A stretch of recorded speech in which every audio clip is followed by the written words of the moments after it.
Broadcasting live from the WGBB World Headquarters here in New York. This is the Big Fat Joey Show with your host, Big Fat Joey.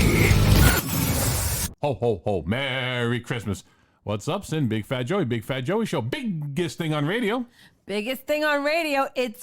We're in the beginning of Hanukkah. Christmas is right around the corner. I cannot get over it, but I did do a lot of shopping. Yes, happy Hanukkah, happy New Year.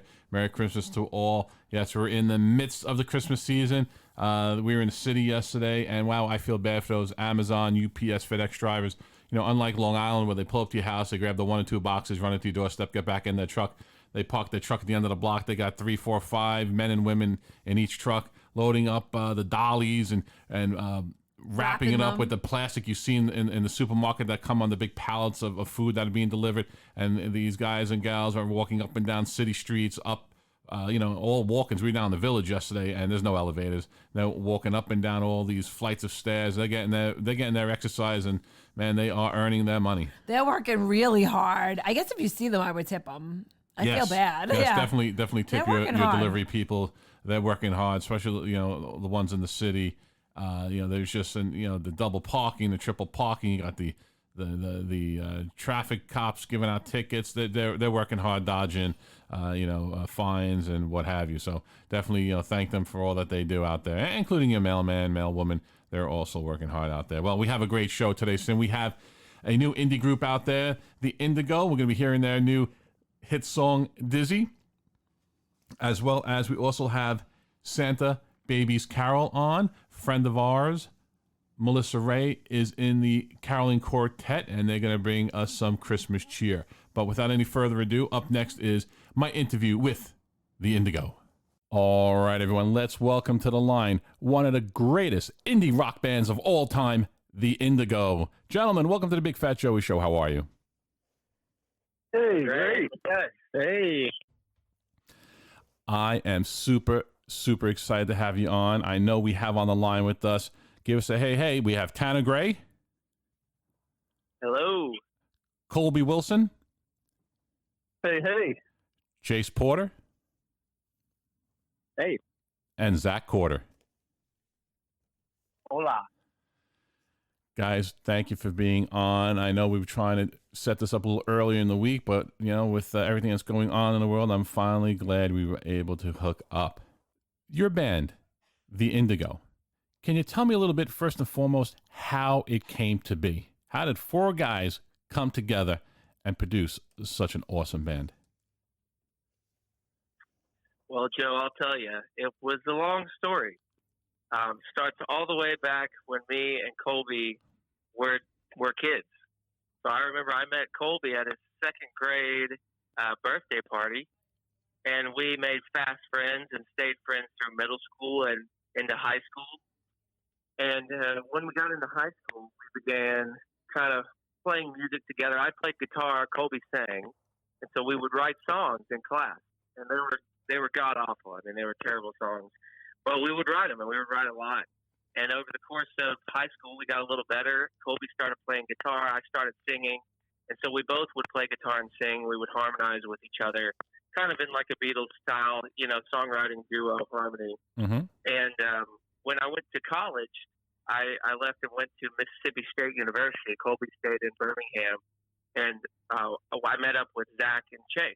And so me and Zach and Chase played music. And while we were at college in Starkville, Mississippi, Colby had a band in Birmingham that was going on. So that happened. I made the connection with Chase and Zach. We had several bands in college that did pretty well, played the college bar scene. Colby's playing in Birmingham. And then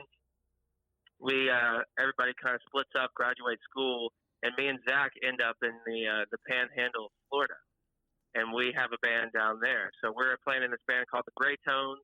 Colby's playing in a band called Smoking with the Bandit in Birmingham, and Chase is playing in a couple different bands up in Nashville. So time goes on. I end up moving to Birmingham, back to Birmingham, my hometown, for my job, and me and Colby reconnect and start writing music again. And right off the bat, we started writing some great songs. We started getting that harmony, getting that chemistry going again. And we ended up writing almost a full album worth of music. And then over time, I ended up moving to Nashville as well. And so Zach ends up in Nashville. I end up in Nashville. Chase ends up in Nashville. Colby's still in Birmingham. So we decided to make this band, the Indigo. And we already had a full album written for the most part. We had tacked on a couple extra ones. Then we ended up recording an album and solidifying the Indigo as a 4-piece band. And where'd you get the name the Indigo from? Colby, you want to take that? Yeah, I think me and Tanner were just shooting texts back and forth. What should we name our band? And it was just, bad name after bad name, like cheesy. I mean, there were a couple good ones in there, but he finally he was like, what do you think about the Indigo? And I was like, I really like that because, the style of music that we were creating and the genres we were blending together, it kind of, it kind of made sense to what we were going for. And then, the conversation as it went on was, should we name ourselves Indigo, the Indigo, and tried all these different variations, but it kind of, just settled down on the Indigo. Now, what got you all into music? I'll start with you, Tanner. Who was your influence? Where did you find your love for music? Yeah, so my parents are both big into music, so I grew up listening to a lot of, quote unquote good music, the classic type stuff. My dad is a big fan of classic rock. My mom is a big fan of all music. She was kind of into like the disco kind of ABBA type stuff, but they both really poured a lot of their musical taste into me. And my mom is a big singer, and so she was always singing, listening to music, dancing. So that kind of started when I was young. But one person that really had a massive influence on me was one of my mom's friends, and Clay Wayne Reed. And he was just a good friend of hers and my mom's brother from childhood. Mm-hmm. And he would once he found out that I was into music and that I was playing guitar and writing songs, he just poured everything into me that he knew about music. He bought me like a 20-set CD set of classic rock music. He lived in Georgia. I lived in Alabama. He would write me rock and roll quizzes and mail them and send them to me in the mail. I would fill them out. I would mail them back. He would grade them and then give me grades on them. And he just introduced me to a lot of stuff and really showed me the passion that comes with music and all that stuff. And so ever since then, I've just been hooked on it and really love it. All right, and it seems, I know, like I said, you and the guys have all known each other. You've known Colby since second grade, and seems to be the same with your mom. A friend of hers and her brother, your uncle, is still in their lives all those years later. Because as we all know, as we become adults, a lot of your friends fade away because life gets in the way, family gets in the way, and you only hang on to a handful of people. Yeah. Colby, who's your influence? Yo. Oh man, it's a big smorgasbord. Being kids, me and Tanner would obviously listen to a lot of stuff together. And Clay Wayne Reed was one of the greatest men of all time. He was incredible, and he would show Tanner music. I'd listen to it, and it was all old, the great '60s and '70s music. But personally, aside from that, just growing up in the mid 2000s, you had like a lot of pop punk going around at the time, like Fall Out Boys, stuff like that. Mm-hmm. Then I somehow got in the kick for Johnny Cash. I went back, 50, 60 years, got onto that and learned how to kind of play guitar that way. And then, you just find, I get really obsessive over the artists that I listen to, and it even still happens today. So really, like a lot of Johnny Cash, you go up to like the 60s, obviously you got the Beatles, you've got early Led Zeppelin at that time. So now, Chase, who influenced you? Yeah, I would say growing up, my parents, weren't super musical, but they kind of saw that I was, and they just started, because, I would sing at church and at school and all that stuff, and they just started giving me instruments when I was really young, like keyboards and guitars, and I was just like, oh, this is whatever. And then eventually, I think I heard Pink Floyd and Led Zeppelin for the first time when I was really young. I was like, oh, wow, there's great music out there that I had no idea about. And so they would just take me to the CD store, and I would literally just go through and look at covers and just pick up random albums. And that's how I like found out about Nirvana and, you know, just super random folk acts from the 60s. Mm-hmm. And at this point, I'm like, oh my God, there's so much great music. And I just became obsessed with learning about every different genre and every different decade, you know, like starting with, you know, Elvis and blues music. Like I'm from Mississippi, so, you know, Delta blues music and R&B. And just over time, you know, I you know, with the internet, you start seeing like, oh, there's actually great music happening right now as well. You know, you don't have to listen to the radio. There's all these great bands that are actually out there. And, you know, I got into Radiohead and My Morning Jacket, bands like that. Right. And so I would say that's how I got into music. It was really just my parents taking me to a CD store and just giving me free reign once a week to pick up an album. Now, last but not least, Zach, who got you into music? Yes, sir. Well, I didn't have a whole lot of help with my parents and their musical taste. There really wasn't much of that. But they did take me to church as a kid, and I was always had my eye on the drummer. And so I was always naturally drawn to the drums. And, you know, they eventually bought me a drum set, and I could just play it. And so it came easy. It was fun. Never played in a band, actually, until college when I met Tanner. Okay. And, yeah, he was just like, we need a drummer, and we hit it off and started. And I don't think – I've been in very few bands without Tanner since then. So Tanner's definitely a huge musical influence on me, as well as both these other guys. And as far as like music I've listened to, a lot of classic stuff, 60s and 70s, funk, soul, R&B, a little bit of jazz, all that good stuff. Well, you know what? And I was speaking to another musician a while back, and it's great with this day and age because I know you guys are in different spots of the country right now, so you're not all on one spot, just on a speakerphone. It's a tag team match of interlinked phone calls, and with the technology, everyone could be somewhere and produce music. But I was speaking to a musician a while back who's been in the business a long time, and he says it's not that same energy. You know, you need everyone in the room. You know, you can still produce music. Who's in New York? Who's in L.A.? Who's in Alabama? Who's in Tennessee? You can still get the job done, but he goes, we all feed and learn off of one another. And he goes, that's what I loved about making music back then, because you were forced to meet up and everyone had to stay local and you had to, work together. Now, hey, I'm going away for a week, but I'll be in California. When we got this, just patch me in. I'll put a couple of riffs on the guitar and we'll call it a day. He's like, it still works, but you don't get that energy, that excitement. Now, speaking of talent, your latest hit song, Dizzy, got me dizzy. How did that song come about? Because I know there's a story behind it. Yeah, who's turning this now? I think it's Zach. Okay. Yeah, Tanner and Colby actually wrote the song as part of a lot of that stuff they were writing down in Birmingham. And, I mean, immediately when I heard it, I latched on and knew exactly what I wanted to play on it. And I think Chase felt the same way. But yeah, Tanner, do you want to go more in depth on meaning or anything like that?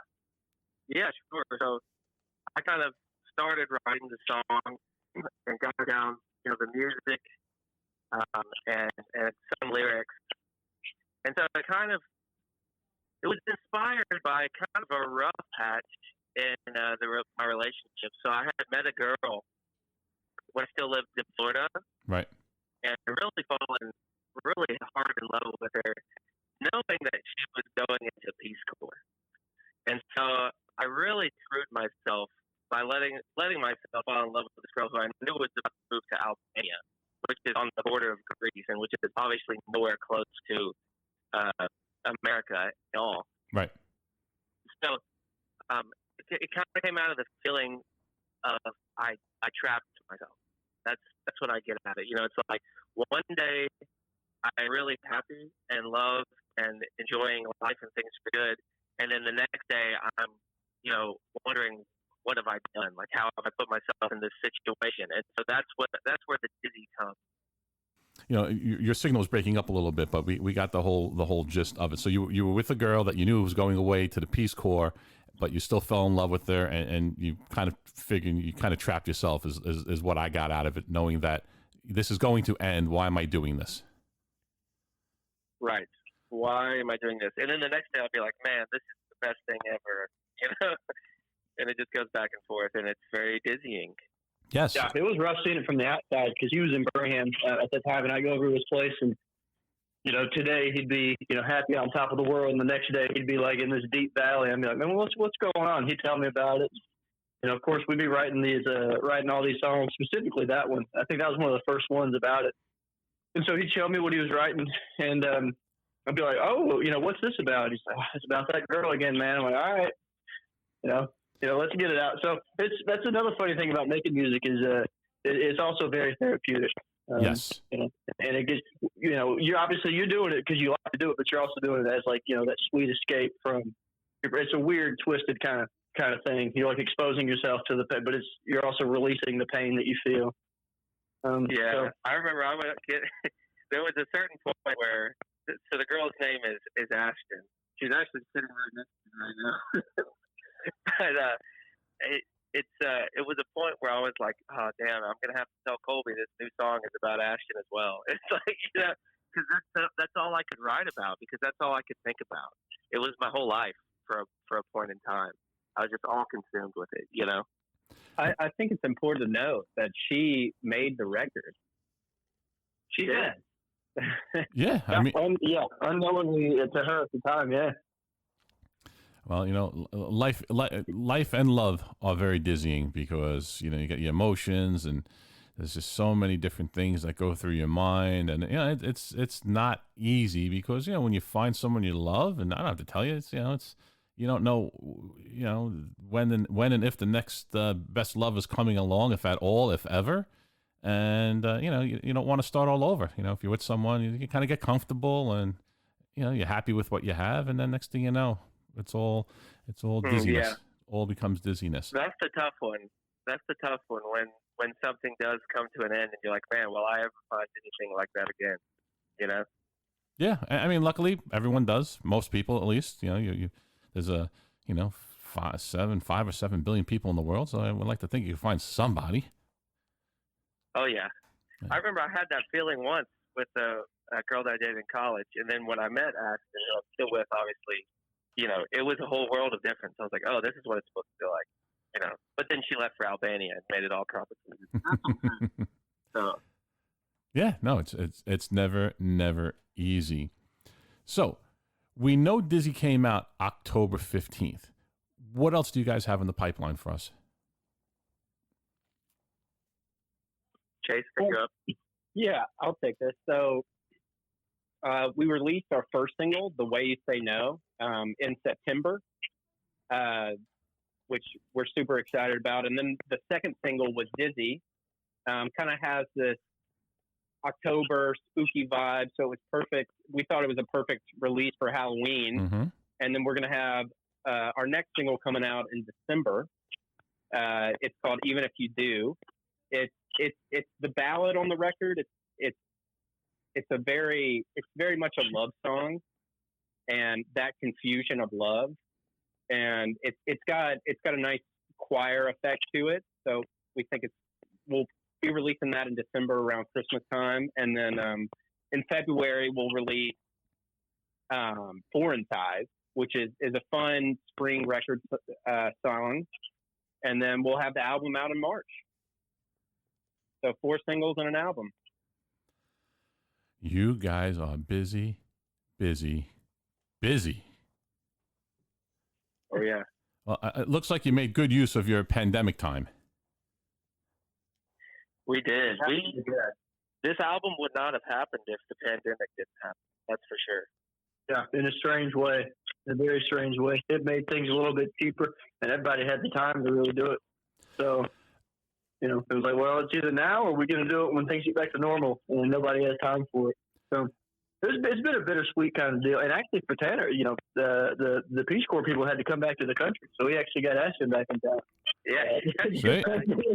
So it's not all bad. No, and in a backwards way, it worked out for Tanner. And that's what a lot of people, musicians, everyone, just all my friends across all different walks of life and jobs and what have you, and careers, everyone got to do things that they were either going to put off or didn't have the time. I mean, I got a lot of stuff done in my studio. I got a lot of interviews done. Interviews were beautiful. It's like, and call people. Where are you? You're home. You've got nothing better to do but talk to me. You're not touring. You're not going anywhere. So, and people are like, yeah, I guess. Yeah, and we also, I mean, it's like, it was at the point where we were kind of like, I don't know, do we want to record this album now? Like, what are we going to do with it when we're done and if we're still in a quarantine? And so now, it looks like things are really timing up to work out for us, where we're going to get these singles out, we're going to release the album, and then I think everybody is hopefully wishing that things will be somewhat more normalized next summer, by the time when we can really play some shows and get out and meet people, Yes, no, we need some normalcy. And speaking of normalcy, playing shows, all your music and your album coming out, how can my audience find, follow, and keep up with everything the Indigo? Absolutely.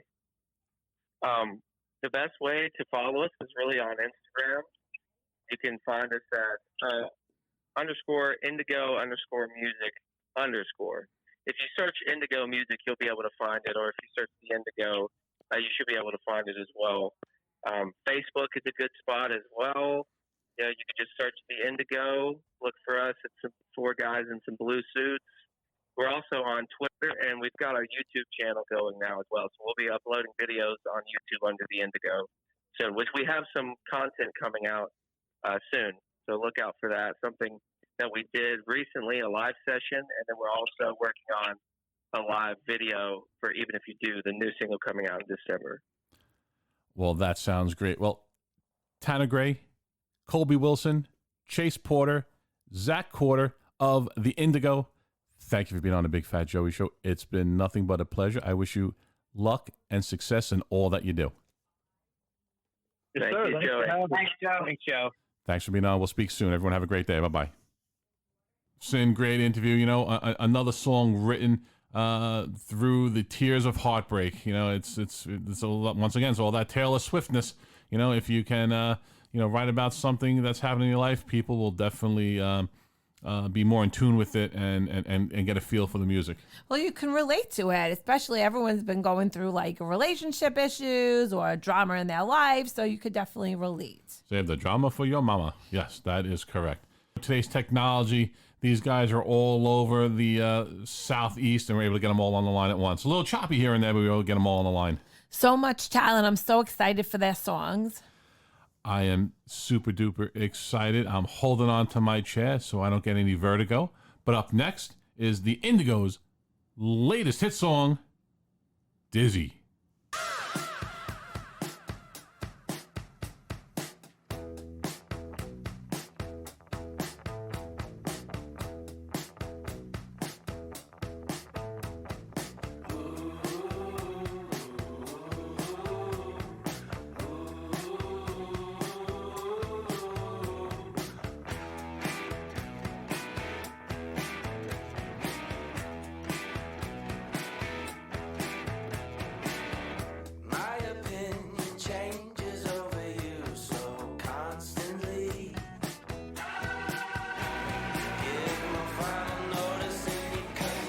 Shoulder blades, babe. This prescription changes my mood so constantly. Only took a second till you got your second chance from me. It's true, I locked myself inside the room. Never even smelled the fume. I'm starting to get dizzy, baby, please.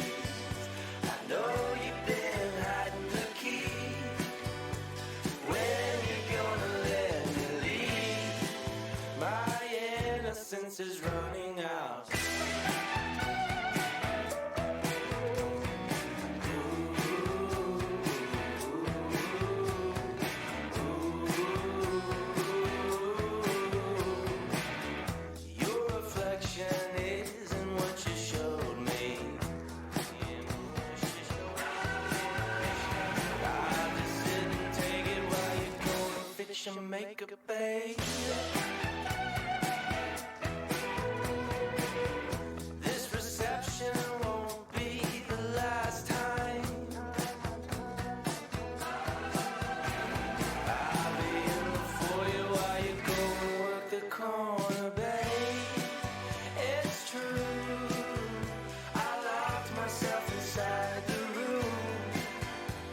Never even watched the news. I'm starting to get antsy, baby, please. I know you've been hiding the key. When you gonna let me leave? My innocence is running out.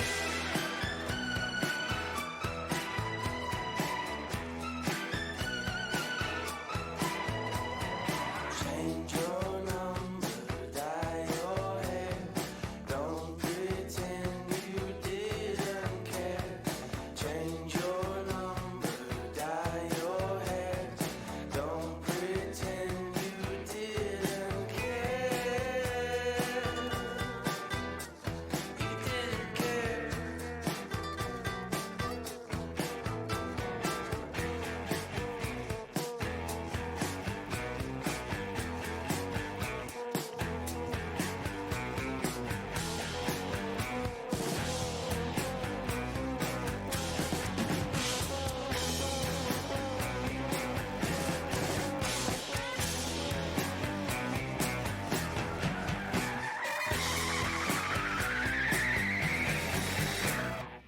Sin, you have my Dramamine? So good. So good. All right, yes. Pop a little Dramamine. Great song, Dizzy, by the Indigo. All right, well, everyone, we have on SantaBabiesCarol with us. And before we get to the interview, let's start the show off with a little Christmas music. Up next is their arrangement, Carol of the Bells.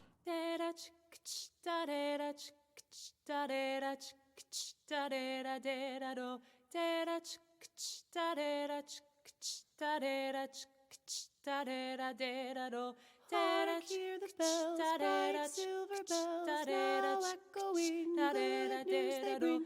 Day of good cheer, Christmas is here, now all is well. Sing-a-dee-da-do, loudly they ring, each answering, filling the air. La-dee-da-da, this is the year, peace will appear, hatred will cease, love will increase. Songs so sincere, but messages so clear, but hearts drawing near, but no one needs to fear. Love is agreeing, love is revealing, love is our being, we all are one. Christmas bells ring, love's a treasure, so we sing in merry measure, spreading the word, each bell apart, all loving hearts. Hark, hear the bells, bright silver bells, now echoing good news they bring. Day of good cheer, Christmas is here, now all is well. Sing-a-dee-da-do, loudly they ring, each answering, filling the air. Loudly declare, this is the year, peace will appear, hatred will cease, love will increase. Songs so sincere, but message so clear, but hearts drawing near, but no need to fear. Love is agreeing, love is revealing, love is our being, we all are one. Christmas bells ring, love's a treasure, so we sing in merry measure, spreading the word, let it be heard, each bell apart, all loving hearts. Hark, hear the bells, bright silver bells, now echoing good news they bring. Be of good cheer, Christmas is here, now all is well, sing a well. Hark, hear the bells, bright silver bells, now echoing good news they bring. Ding dong, ding dong. Sin, does that not get you in the Christmas mood? I'm in the Christmas mood. I'm ready. I am ready to see what's under the tree this year. But before we can do that, here's my interview with SantaBabiesCarol. All right, everyone. On the line with us is the singing sensation, Christmas caroling quartet, Santa's Babies. We have Melissa Ray, Brandy Cooper, Carrie Heffernan, no Doug, and Jackie Bakewell. Ladies, welcome to the Big Fat Joey Show. Happy holidays. Ho, ho, ho. Hello. Thank you for having us. Well, Thank you so much. thank you for being on. I know this is your busy time of the year. I'm glad I was able to, pin you ladies down and able to get some time, because I know you ladies are out there Christmas caroling and jingling all the way. Yes, Santa has us very busy this time of year. Yes, this is Santa's crunch time for Santa. Now, I'm used to watching movies, It's a Wonderful Life, other nostalgic flicks out there. And, and in this day and age, you don't see anyone coming to your home Christmas caroling. And I am so excited to know that there's a group of people out there. I know Melissa Ray, who's part of your quartet. She's a singer in her own right, as the rest of you are as well, and musicians. But to put together a caroling quartet, I'm super, super excited. So what made you do this? How did it come about? Sure, I'll take this one. So this came about, the four of us, we used to be a part of a cover band. So we were singing cover rock and pop music and 4-part harmonies. That was something we did for quite a long time. And prior to that, we were in a rock opera. But while we were in the cover band, the caroling opportunity kind of just fell into our lap. And it wasn't something we had ever done together as a group before, but because we had such a strong musical relationship, singing in 4-part harmony, we thought this would be so fun. We love Christmas. We love singing a cappella. We love singing together. So this became a beautiful journey that we ventured on together and has stayed with us for quite a few years. No, yes, and we've also become something that people started, like we became a tradition for certain families as well in that moment of caroling, for especially the ones they call plateauing. And that's a beautiful thing. I think of like Charles Dickens and all these other nostalgic movies, as I mentioned, It's a Wonderful Life. And so there's always the snow. But unfortunately, here in New York, we don't get snow for Christmas, or really the weeks leading up to Christmas. So unfortunately, I think the last time it snowed was about 7 or 10 years ago here on Christmas. Now, you have the families who, request you every year. How have you turned and pivoted with this crazy thing called COVID for this year? How's that working out? I'll take this one. So, fortunately, technology has been a really useful tool for us.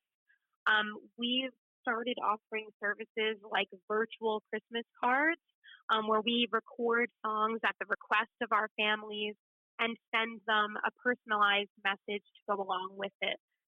So we've integrated services like that into our program, of offerings. And we started offering COVID-safe options for our live performances. Every time we carol, we're outdoors and we're masked with a distance of 8 to 12 feet between us and our families. So some families, do feel comfortable with that option, which is great with us. Everybody in the situation is safe and following all of the recommended guidelines, and we still get spring a little cheer. But for those of families who don't, we do offer that virtual service as well, so they can enjoy us from the safety of their screen. Another COVID Christmas tradition being developed right now. Exactly. You do the best you can, honestly. Yes, no. It honestly has made us reshape how we want to offer our services in the future. We feel that Christmas virtual cards are wonderful, and we want to continue it even beyond COVID. And you know what? There goes, the mother of necessity, because I'm guessing last year or the year before, maybe you ladies weren't, thinking of Christmas cards, a virtual Christmas card, a virtual caroling, because you might have families who move away, but say, you know what, we really love, Santa's Babies when they do the caroling, but, we're living in California now, so no one goes Christmas caroling. Maybe we'll just hire them over the internet to do that on Christmas Eve. They'll send us the link, and we'll get our caroling for Christmas Eve or Christmas morning. Yeah, you're 100% Absolutely. right. Yeah, it's definitely a way for us to even reach our brand out across America. Actually, if you really think about it, the way you said that, yeah, Yeah, Across and the world. yeah, across the across the world. world. Yeah, and I know I have a couple of friends. I have about 3 friends who do a Christmas in July party, and I'm sure it would be something that would interest them because they do the ugly Christmas sweater, and in July it's pretty hot, so make sure the AC's on in the house when they do it.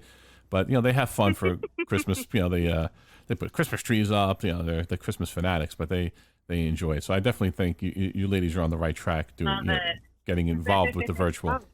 We would love that. Now, the songs you sing, obviously you sing the classics, Jingle Bells, Holy Night. Are there songs that you write yourselves, or are there songs that you reimagine? How does that work? So for our repertoire, firstly, when we choose the repertoire that we sing, we try to encompass all genres of Christmas song, if that makes sense. We make sure to include kids' favorites like Rudolph and Frosty, the classic favorites like Silent Night or Hark the Herald Angels Sing, and even more some modern stuff like White Winter Hymnal, which was originally by Fleetwood Foxes and then by Pentatonics. So we try to incorporate a little bit of everything, but we actually do have some arrangements that are special to us and exclusive to us. So for any of the listeners that might not know the difference, an arrangement is not exactly an original, because an original would be, words that have never been heard before, music that's never been heard before, and hopefully, fingers crossed, that is coming in our future. I think right so. now, we just have different arrangements of songs, which is basically a musical reconceptualization of something that's been previously composed. So, for example, Rudolph the Red-Nosed Reindeer is one of our favorite exclusive arrangements, where we took the song, kind of reimagined the way that it's sung and performed, including all of the little cute call outs and everything, like a light bulb and all that good stuff. And we use those arrangements to kind of create our own branding. We have a really cheerful, fun kind of demeanor, and we want our music to reflect that. So we work hard on that stuff. Absolutely.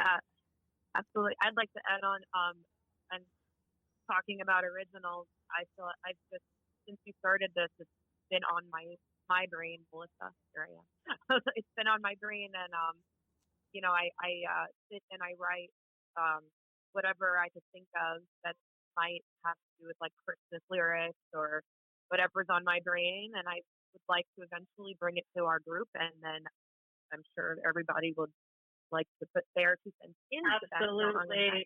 It's something we're excited to eventually work on. Yeah. 100%. And just to continue on the musical thought, this is Brandy. Another special thing about our group, being 4 female voices, we are, of course, singing in 4-part harmony, but we're filling the vocal range of kind of what a traditional quartet would be, with the bass, tenor, alto, and soprano. Just because we're 4 female voices does not limit us range-wise. We are singing some of the lowest notes that you typically would have in the songs, and some of the highest notes. So we're really filling up the space well, being that we're 4 females. It's so true. Yeah. And yeah. I'm sorry, Jackie. I was like, and we all have different voices as well. Thank you. I was like, we all have different voices as well, and sometimes the soprano will take a bass part, or a bass part will take a soprano, and vice versa. So it's really cool. And I think, given the fact that we are all so versatile, like Melissa just mentioned, that we can easily kind of change parts and maneuver around the staff as it is, we also take requests. So if we do have, a special event or a family or a group of people who said, I really love this song, it's a part of our tradition, would you be willing to sing it for us? We will 100% learn it and give it to that family, for that event. So we also do that, which is really, really nice. And then usually it's added to our repertoire. Right, right. Hopefully then we can keep it a little bit longer. Now, besides the music, because, obviously being a band, being a group, a quartet, who's in charge of all the, lack of a better word, the nitty gritty of it, I guess, like a managerial aspect? Who keeps the group, on the same path? Sure. So hello Brandy. again. Yeah, my name is Brandy Hooper. I guess my natural ability to manage the group comes from my type A personality with lots of organization. I'm also a music educator. I teach kindergarten through fifth grade chorus and general music.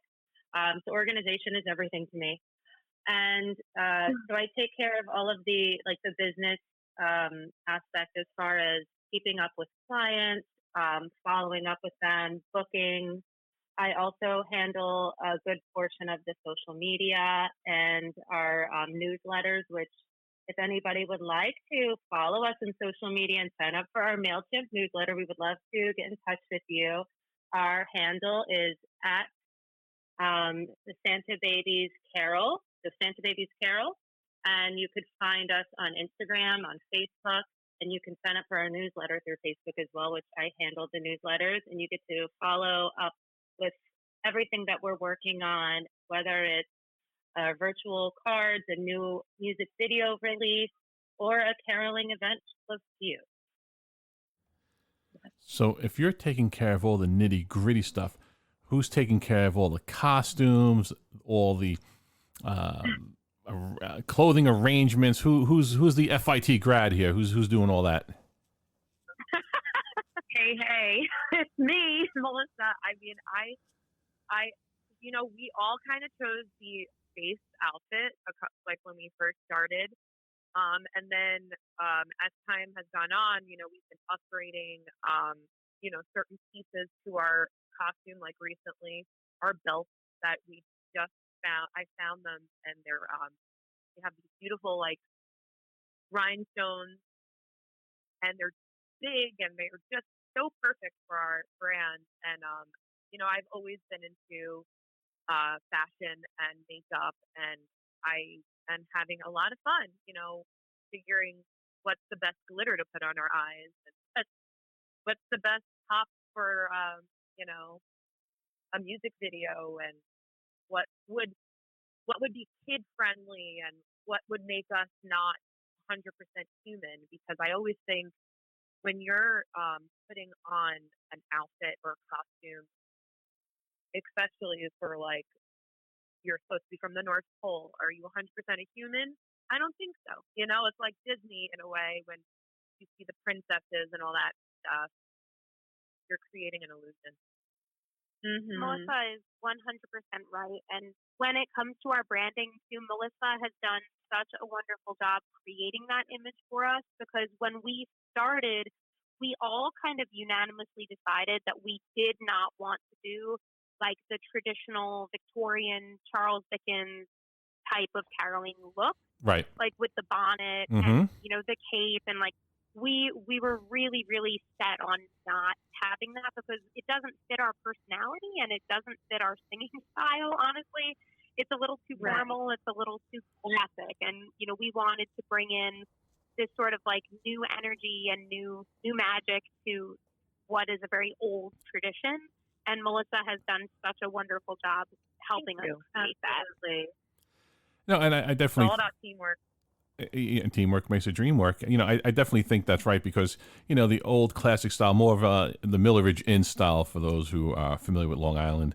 Young ladies with an upbeat tempo. Yeah, I definitely love the outfit you're wearing. I definitely think it fits your persona, and it fits the music that you're singing, because you're not singing the music in the old school type of way. Right. Right, and that's not to knock the old style. It's beautiful. Right. It's just not us. Right. Listen. Yes. You a unique sound, a unique look, or just really unique. Right. You're a different play on an age-old tradition. Yeah. Mm-hmm. Thank you. Absolutely. Now, what can Santa's Babies, you said, you do virtual, you do outdoors, you also do corporate events, you do private events? Yes. Oh, yeah. We have done so many different types of events. It's, there's a wide variety. Most of our corporate events, of course, have taken place here on Long Island. Most of our gigs have. We are open to going to the city and to other states for corporate events as well. Maybe not this year because traveling is a no-no. Yes, yeah, that's not right to give you that. But majority of our performances have taken place here in Nassau County, and we've worked at some fabulous venues, beautiful events. One of our favorite events included a German type of Christmas market. It's called a Christkindl, and that one is always fun. And we actually, for those types of events, we try to make sure we do something special. For the German event, we would learn a German verse of Silent Night and sing it for their clients, for the clientele there, and they really appreciate it and love that. Well, I know, this holiday season, all my friends, I don't know anyone, including the Big Fat Joey Show, who's having a Christmas party. It's all just, we'll see you next year. Good to hear pretty much. Yeah, no one's, for all my friends in corporate America, everywhere, no one's having a Christmas party. Just a little Secret Santa in the office like they normally do, or in this case, actually doing it virtually. I think everyone's just swapping Amazon gifts. I think that's how they're all doing it. Yeah, and different honestly, this year. Carrie had actually come up with this kind of mantra for us that she had posted on our social media recently, saying that Christmas is not canceled, which we think is so cute that Carrie had kind of set that up for us, because even though the events surrounding the holiday might be canceled, like no more parties, no more big family get-togethers, right. no more, going out to see the tree in Rockefeller in the city, the spirit of Christmas and that feeling of Christmas is still very much alive and still very much present, even without the physical sort of festivity to go with it. We want to let people know that and say, even though this Christmas is different and even though this Christmas might feel less Christmassy, you got to kind of dig deep and recognize that it's about, as cheesy as it is, what's in your heart. It's about what you make of, what you make of it. Absolutely. And just to add, I think it's even more important now to kind of remember, because, everyone, it's so easy to be so negative and to be kind of swept in everything is canceled, everything is so terrible. And I think the whole message, Christmas could never be canceled. And I think that's so, so important to remember, especially even when the times do seem kind of dark. But, it's not canceled. Just need to remind you, it may look a little different, but that doesn't mean that it's gone. Exactly. And continuing on with that thought, we have made it our mission to be able to spread Christmas cheer, regardless of COVID in the most safe ways possible. We have been reaching out to nursing homes, donating virtual Christmas cards to them. We also had a very special situation earlier this year where we chose a Make-A-Wish child to donate a singing Santa baby teddy bear to. Just to try to make her holiday season more beautiful. No, and everyone has to keep the joy of the holiday season in their heart. And, as you ladies said, Christmas isn't canceled. They try to do that on Frosty the Snowman, and Frosty didn't let it happen. And I doubt you ladies would let it happen either. No, never. Yeah, we're fighting this year for Christmas, Santa Babies. Yeah. So we're bringing Frosty with us. Bringing Frosty with you. Make sure you keep that ice boxcar so he doesn't he melt away. Honestly.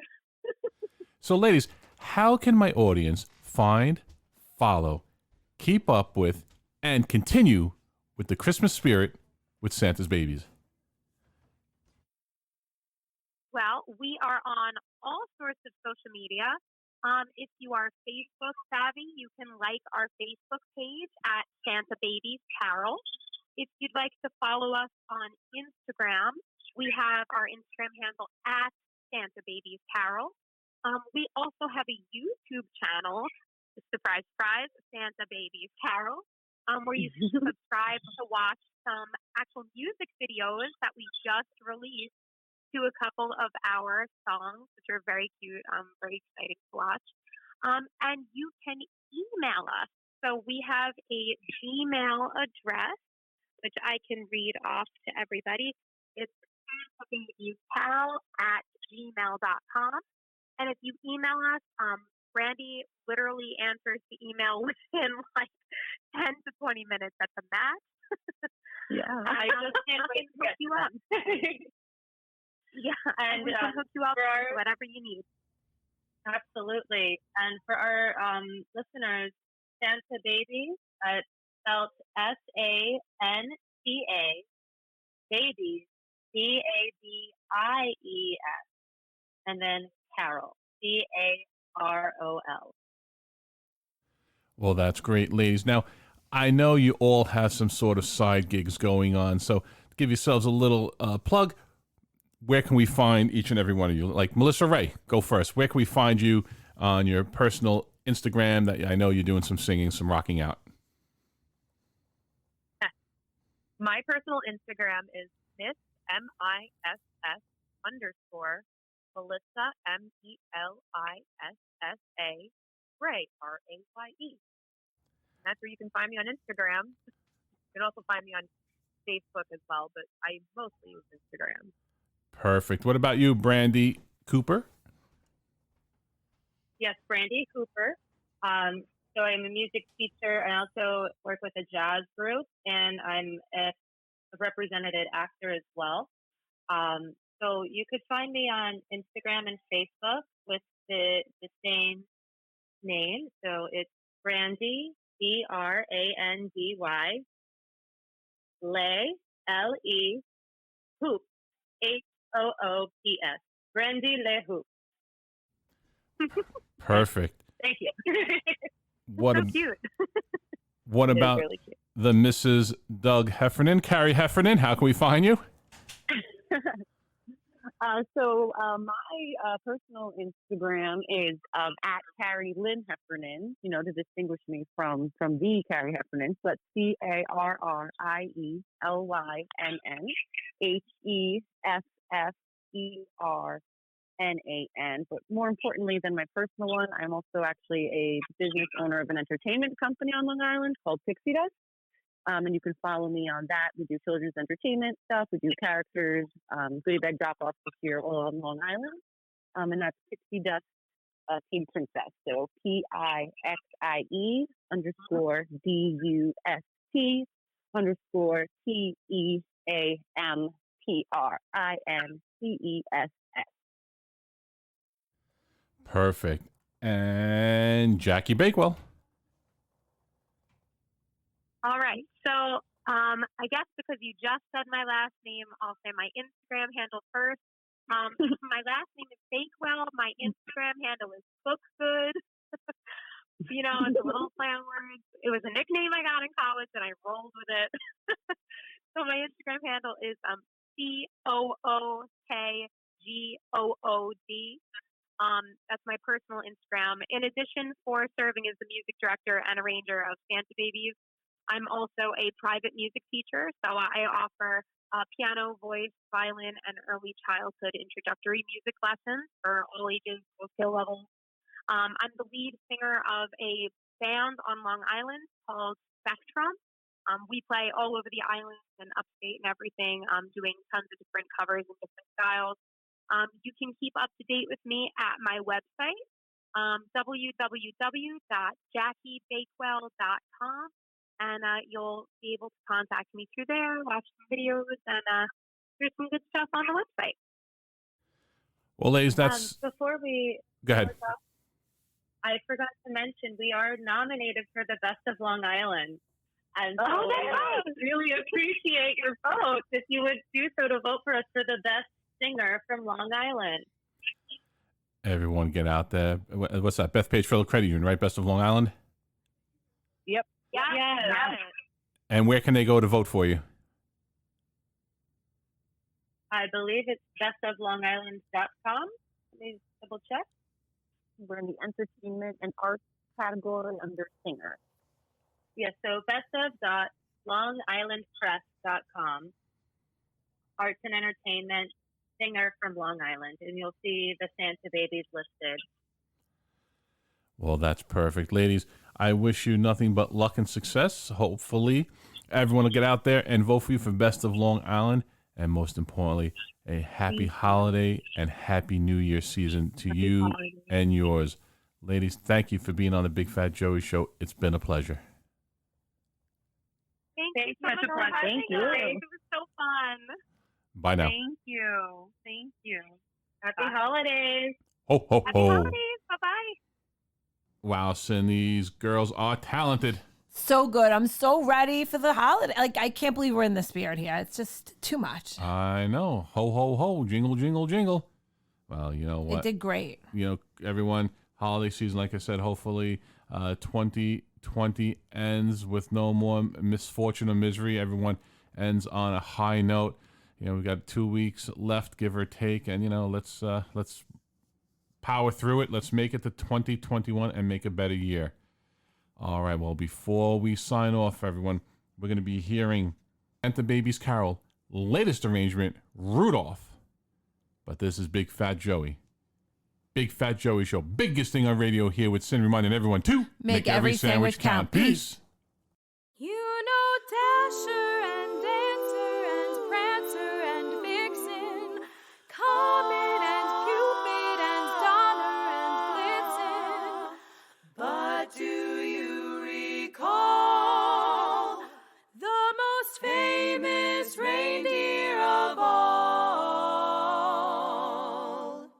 Rudolph the red-nosed reindeer had a very shiny nose like a light bulb, and if you ever saw it, you could even say it glows like a flashlight. All of the other reindeer used to laugh and call him names like Pinocchio. They never let poor Rudolph join in any reindeer games like Monopoly. And one foggy Christmas Eve, Santa came to say, Rudolph, with your nose so bright, won't you guide my sleigh tonight? Then how the reindeer loved him as they shouted out with glee.